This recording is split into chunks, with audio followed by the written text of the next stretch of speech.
Henri Martin se plaignait de ce que, ne pouvant lire la Bible et prier grâce aux nombreux sermons qu'il avait à composer, il devenait étranger à Dieu. Il disait qu'il avait mis trop de temps à son ministère public et pas assez à la communion intime avec Dieu. Il désirait mettre à part du temps pour le jeûne et la prière. Et le résultat fut qu'il pouvait dire « J'ai pu prier pendant 2 heures ce matin ». William Wilberforce, le père des rois, écrivait « Il faut que j'ai plus de temps pour mon culte particulier. J'ai trop vécu en public. Les prières privées raccourcies affament l'âme. Elle devient faible et dépouillée. Je me suis couché trop tard. »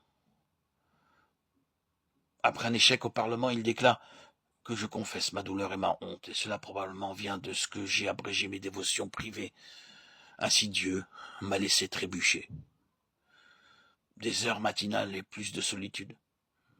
Tels étaient ses remèdes. Plus de temps pendant les heures du matin pour prier produirait une sainte manière de vivre. Ce remède rendrait la force à des vies spirituelles affaiblies. Une vie sainte ne serait plus chose si difficile et si rare si nos dévotions n'étaient pas courtes et précipitées. Un caractère chrétien avec son parfum de douceur et d'aménité serait facilement obtenu si nous pouvions prier longuement et avec ferveur.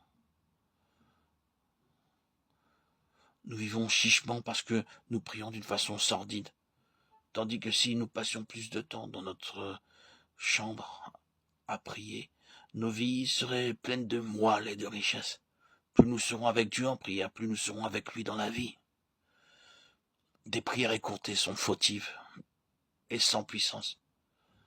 Non seulement elles ne sont que déceptions, mais elles nous privent de bien des richesses qui sont à notre portée.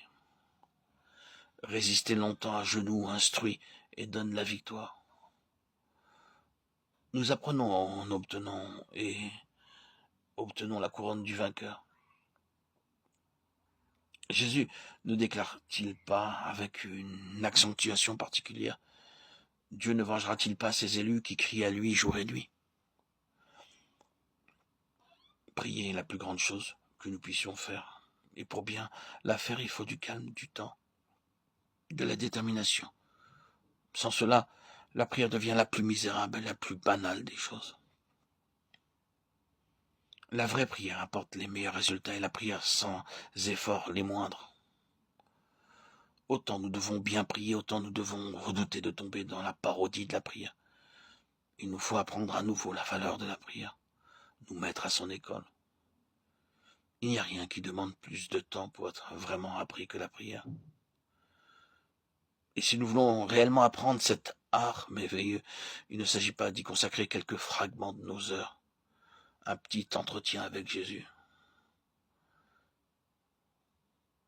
Comme disent certains chrétiens anémiés, mais nous devons prendre et saisir, comme avec un poignet de fer, les meilleures heures de la journée pour Dieu et pour la prière. Si nous voulons prier de la bonne manière.